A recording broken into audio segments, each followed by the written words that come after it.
This is Letter from America, and today's topic is ZANU PF Dhiziri paChinhoyi is carrying seeds of its own destruction.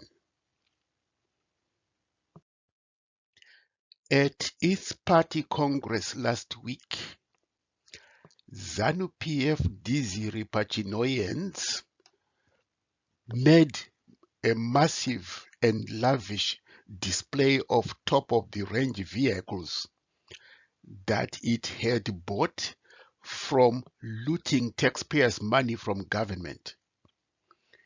According to an online website quoting the Central Committee of ZANU's report, this Dhiziri paChinhoyi party spent nearly $2 billion and more than $4.8 million on staff salaries, gratuities, transport, health, and allowance for the party apparatchiki or chefs.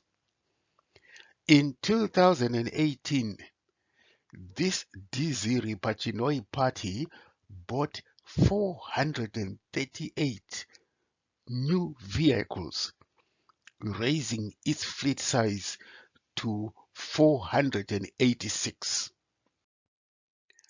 ZANU PF top officials are massively rich. They are easily multi-millionaires. They own not only top-of-the-range vehicles, but also ultra-modern and very expensive mansions. They also own farms, most of which are unproductive and have been left derelict to be used only as investments. ZANU PF double strategy is to loot state resources and to protect their loot by capturing the state institutions as well as using violence against opposition civilians. According to the Auditor General, every single year more than $1 billion cannot be accounted for. Recently, the Minerals Marketing Corporation of Zimbabwe said the country was losing more than $50 million worth of gold every month through smuggling. ZANU PF, through state capture of the judiciary, is protecting the people involved in corruption and looting. Several individuals have been arrested, brought to the courts, and have either been granted bail or release. One widely publicized case in the social media was Henrietta Rushwaya, who was arrested after airport scanners picked up 6 kilograms of gold in a handbag as she attempted to board a flight to Dubai.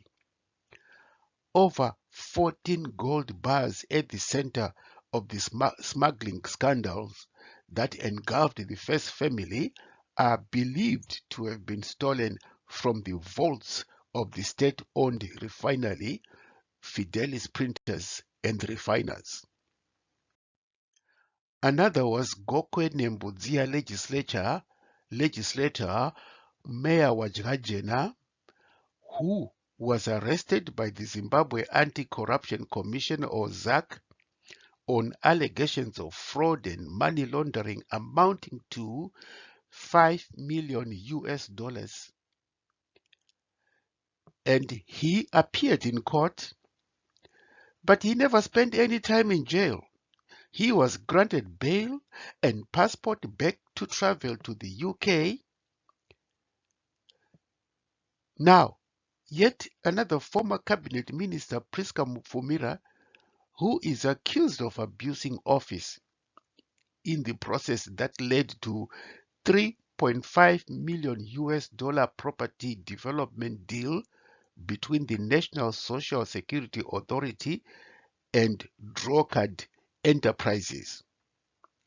Her trial is dragging on while she enjoys freedom at home. Contrast that catch and release strategy to CCC officials who are languishing in jail on unproven or trumped-up charges. There is Job Sikala and Godfrey Sithole. They are languishing in Chikurubi Maximum Jail for trumped-up charges. The state prosecutors are reluctant to bring them to full trial because they know their case will collapse. Sikala is possibly the most arrested human rights activist since independence. He has been arrested for more than 60 times. Some say 67 times. And each of those 67 times he was brought to trial, he was found not guilty. On each and every one of those 67 allegations. His latest case, which would be the 68th, will end the same way as the 67 cases before, not guilty. ZANU PF prosecutors know it. This is why they are keeping him in jail and not bringing him expeditiously to trial. His lawyers from the Zimbabwe Lawyers for Human Rights have not given up on their appeals for bail, even though this has been denied several times. Sikala's case is bringing more international attention to the selective application of the law in Zimbabwe. And Mnangagwa's regime are now finding it difficult to convince the international community that Zimbabwe respects and honors the rule of law and basic human rights. Back home, the latest appeal hearing for Sikala did not take off because the ZANU PF prosecutors did not turn up. The explanation for their absence is very simple. These prosecutors have run out of credible excuses for denying Sikala bail application. Another strategy ZANU PF is using to stay in power is unrestrained violence. Monthly reports of the Zimbabwe Peace Project continue to identify ZANU PF as the major instigator and perpetrator of politically motivated violence in the country. The brutal attacks on CCC members in Matopo recently by ZANU PF thugs who were traveling in ZANU-branded vehicles was and is continuing evidence that violence is now in the Dhiziri paChinhoyi party's DNA. There is, however, some very, very slight glimmer of hope of dissent within the ZANU PF establishment. This dissent is especially caused by the fact that the proceeds from looting and corruption are not distributed equitably among the ZANU PF members. Not all ZANU PF members are benefiting from expensive, luxurious cars or mansions. As a matter of fact, the rank and file of ZANU PF membership, or whatever is left of this decrepit party, are living the life of poverty, just like more than 70% of Zimbabweans who live in poverty today. In other words, most ZANU PF members are just as poor as the rest of the Zimbabweans. This also includes members of the army, police and the CIO. And they are all wondering what benefits come with supporting this Dhiziri paChinhoyi party. The plight of the poverty-stricken army and police was highlighted by the ministers for defense and home affairs. Defense Minister Opa Muchinguri Kashiri said morale was very low in the army. And this is coming from the defense minister herself. She said soldiers are having to make do with inadequate rations and uniforms.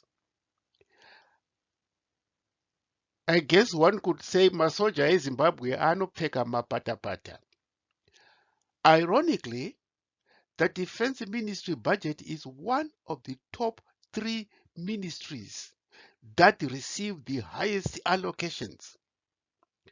The army also runs its own private companies that generate revenue.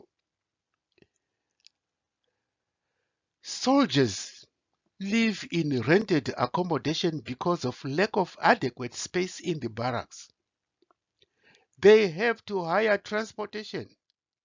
And worst of all, they have inadequate food, which is often reduced to eating only sadza and beans, the same ration that is fed to prisoners. Home Affairs Minister Kazembe also said the situation was equally bad for the country's police service. The police force situation is very desperate. This Kazembe warned. Criticism of ZANU PF has also seen some brave chiefs and party members standing up against corruption. A chief in Mashonaland Central Province has accused Chinese nationals in Zimbabwe of being behind massive looting of the country's mineral resources. The most disconcerting thing is, while ZANU PF slogan is Zimbabwe will never be a colony again, the same Dhiziri paChinhoyians are allowing Chinese to plunder the country's mineral resources by defacing and desecrating the country's natural environment. And ZANU PF has no answers to why it is allowing the Chinese as the new colonial masters in the country. A meeting between villagers in Uzumba Pfungwe Maramba early this year dramatized how helpless this Dhiziri paChinhoyi party is when questioned about the Chinese plunder of Zimbabwe's mineral resources. The party members came in a convoy of vehicles carrying the ZANU PF brand to meet the villagers. They claimed ZANU PF was the People's Party doing the wishes of the people. The villagers wasted no time in asking these officials why the Chinese were being allowed to desecrate their ancestral land and why the villagers were being evicted from their land. You claim you to have fought the war of liberation so we could repossess our lands. Now independence has come and you are forcing us off our land, just as what Ian Smith in Rhodesia used to do to us, said one very angry villager. Confronted with these questions, these Dhiziri paChinhoyians officials demonstrated their ignorance by trying to dodge these questions. One of them gave the following reply: Pamberi neZANU PF, pamberi nekubatana, pasi nemhandu. But few villagers responded. Yet another villager repeated this question: Why are you allowing the Chinese to destroy our lands? And why are you evicting us? Again, this Dhiziri paChinhoyi, feeling very uncomfortable, struggled for an answer. Unable to give one, he merely repeated what they had trained at the ZANU PF head office. When you cannot give an answer, talk about the glories of the War of Liberation and the heroic contributions of our dear leader, Mnangagwa. He started preaching about how ZANU PF had brought through blood, sweat and tears independence for Zimbabweans, and how ZANU PF had repossessed the lands for the landless.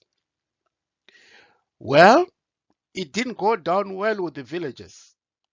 A third villager reminded him to answer the questions he had been asked. Unable to repeat the ZANU PF propaganda, he ended up by saying he would relay their questions to Wakuru or the higher up authorities, and the villagers would get their answers shortly. Things were getting tense. The villagers were restless, and these Dhiziri paChinhoyi knew it. The meeting ended abruptly as the party officials hurriedly entered their vehicles and sped away. They were aware that their inability to answer questions from the villagers could end up turning very ugly for them. And this is why a truckload of police officers was parked not far away. But even if the situation turned ugly, these Dhiziri paChinhoyi were not sure the police would be able to rescue them. Remember what Kazembe said about the police? That they are also living in poverty. ZANU PF is aware of the national dissatisfaction against these Dhiziri paChinhoyi. A report from ZANU PF's own Central Committee revealed that the CCC is gaining national popularity among the rural areas, including regions which had been previously described as strong ZANU PF strongholds like Mashonaland East. By the way, Uzumba Maramba Pungwe, where the Dhiziri paChinhoyi were shocked by critical questioning from the villagers, is in Mashonaland East. These party officials had gone there thinking they would be preaching to the choir. They tried to cash in on what they thought was a strong party stronghold. They were wrong, very, very wrong. They found villagers had lost confidence in ZANU PF, and villagers were now leaning towards supporting CCC. And that explains why CCC is banned in those areas. One villager said openly that if ZANU PF looked around the situation in which villagers had lived for 42 years, that ZANU PF has been in power, the Dhiziri paChinhoyi would know why they had lost support from the people. He actually said to those ZANU PF officials, just look around. Look around at our homes. Look around at the roads. Look around at the way we are living, and you will know what we think about you. As it turned out, the ZANU PF Central Committee report showed that ZANU PF knows exactly why they are losing support from the people. ZANU PF has nothing to show that they have improved people's lives 42 years after independence, 42 years after they have been in power. When asked, what have you done for us since 1980, 42 years ago? The Dhiziri paChinhoyi panic because they have no answer. They know they have no answer because Dhiziri paChinhoyians have done nothing for the villagers. And naturally, the villagers are turning to Triple C because Dhiziri paChinhoyians have failed to manage the country to the benefit of all.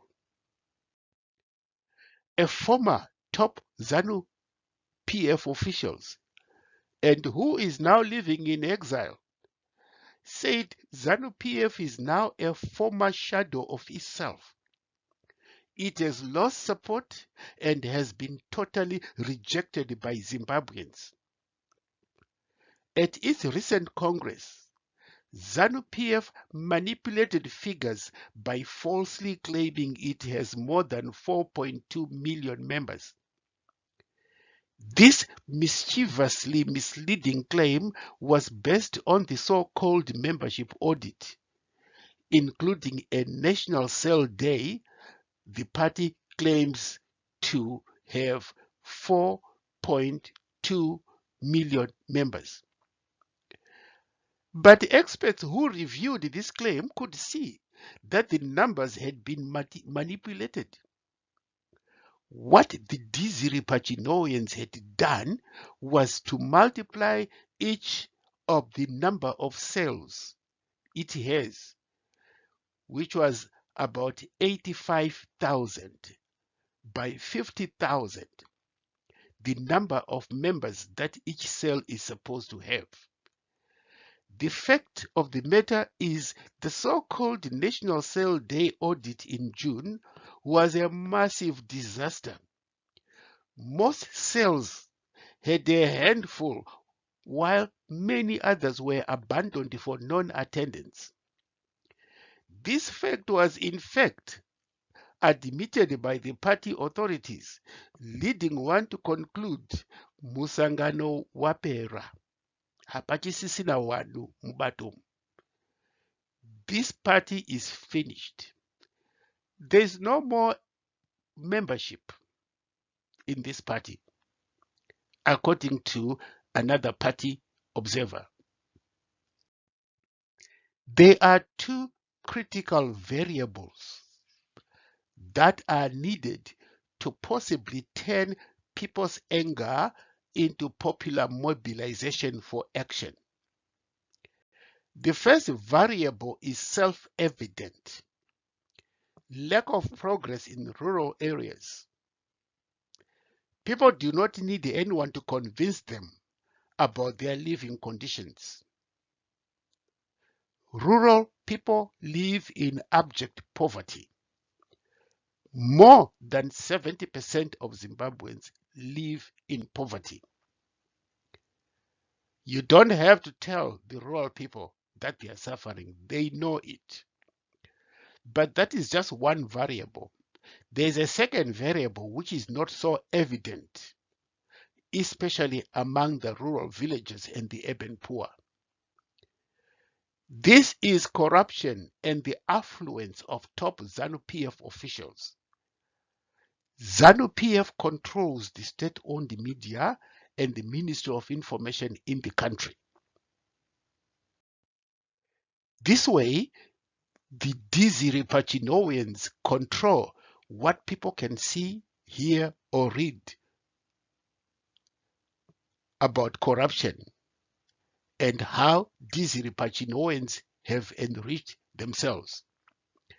In other words, through the state media, through the Ministry of Information, you will not hear a single word about corruption. You will not hear a single word about how the top ZANU PF officials have enriched themselves. You won't hear that. What is needed is for human rights activists to show rural people that luxurious vehicles, expensive mansions, and huge properties like farms that the ZANU PF Dhiziri paChinhoyians own. The rural people also need to be made aware that ZANU PF is behind all politically motivated violence in the country and that they are blocking CCC officials from campaigning in the rural areas. Because if CCC officials campaign in rural areas, the rural people will be told the truth about corruption, about how top ZANU PF officials are enriching themselves at the expense of the masses. Let all of this be part of the campaign by human rights activists in the rural areas. Rural people indeed have seen situations where ZANU PF thugs have been mobilized to beat up CCC campaigners in the rural areas. But rural people need to be reminded why ZANU PF is resorting to violence. It is because ZANU PF does not want its failure to rule this country to be revealed to the rural areas like Mashonaland East. People need to be told that ZANU PF does not want rural people to know how ZANU PF has stolen money to enrich themselves, and how this money could have been used to improve the lives of rural people. Rural and urban people must also be made aware of just how much Zimbabwe owes. The total public and publicly guaranteed debt as of December 2021 was 17.2 billion US dollars. This was made up of the external debt of 13.4 US billion dollars and the domestic debt of 3.8 US billion dollars. This total public debt includes blocked funds amounting to 3.5 billion US dollars and an obligation of 3.5 billion US dollars to compensate white farmers for improvements on resettled land. These figures may be a bit too complex and complicated for the masses, especially rural Zimbabweans. So what is needed is to break them down and explain to them in a way that the average Zimbabwean might understand.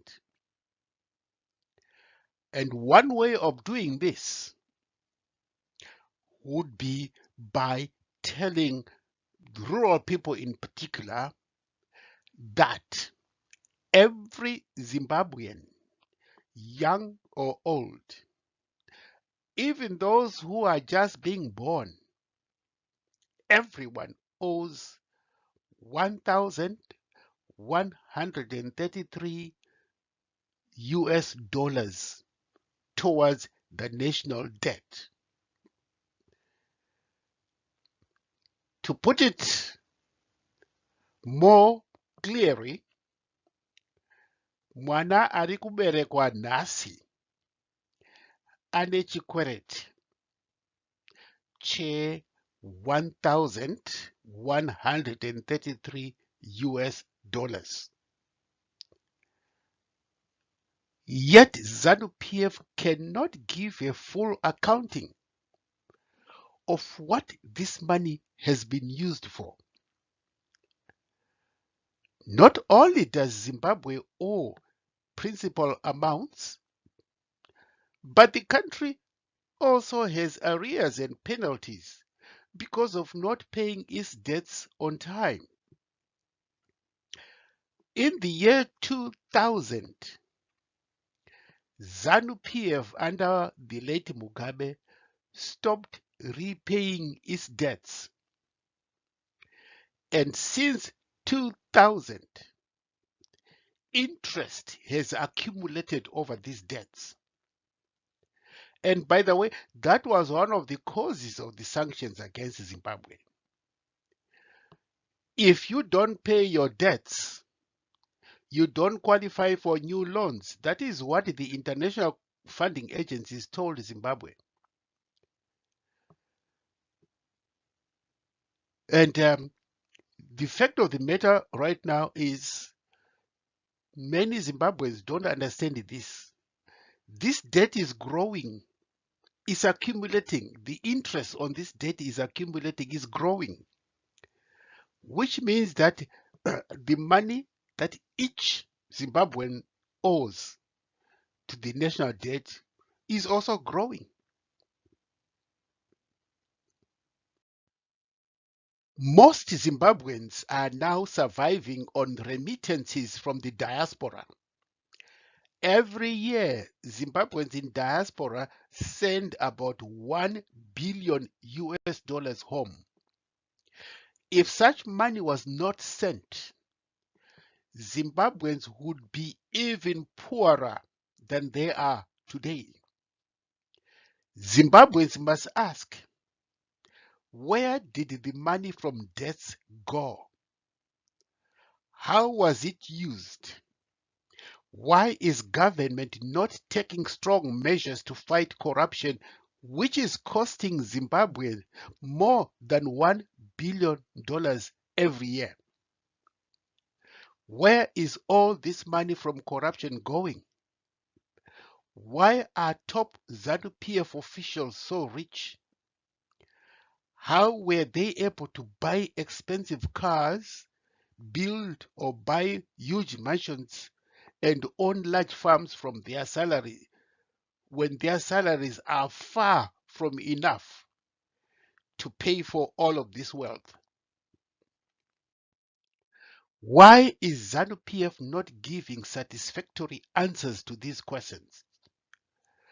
Should Zimbabweans just sit and do nothing in face of this massive corruption and massive looting of taxpayers' money to enrich a few ZANU Dhiziri paChinhoyians? It is obvious from the ZANU PF Central Committee report that ZANU PF knows that it has lost support and that it could face an angry national protest that could sweep it from power through either the 2023 elections or simply massive demonstrations. ZANU PF may deceive itself into thinking that its use of violence will keep the Zimbabweans under control forever. But the fact of the matter is that ZANU PF is actually carrying seeds of its own destruction. Corruption, violence, looting of state resources, those are seeds of ZANU PF's destruction. The United States President Abraham Lincoln made a famous statement about governments that lived on fooling and deceiving people, the way ZANU PF is fooling and deceiving Zimbabweans. This is what Abraham Lincoln said. You can fool some people all the time. You can also fool all people some of the time, but you can never fool all the people all the time. And the Zimbabweans have a very wise saying too, "Rine manjanga hariputirwe," which means that the truth will eventually come out, no matter how much you try to hide it. If a mass demonstration breaks out against ZANU PF, these Dhiziri paChinhoyians will have no one to blame but themselves. And the ZANU PF Central Committee report has made that clear. The party has lost the support of the Zimbabweans because the party is trying to fool everybody all the time. Something completely impossible, as Abraham Lincoln once said. This concludes today's broadcast of Letter from America, a weekly in-depth analysis of the situation in Zimbabwe. Thank you for listening.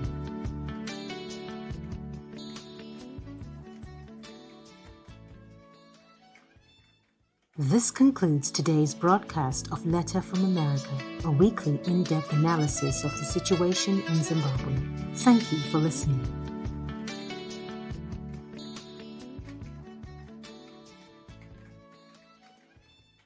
This concludes today's broadcast of Letter from America, a weekly in-depth analysis of the situation in Zimbabwe. Thank you for listening.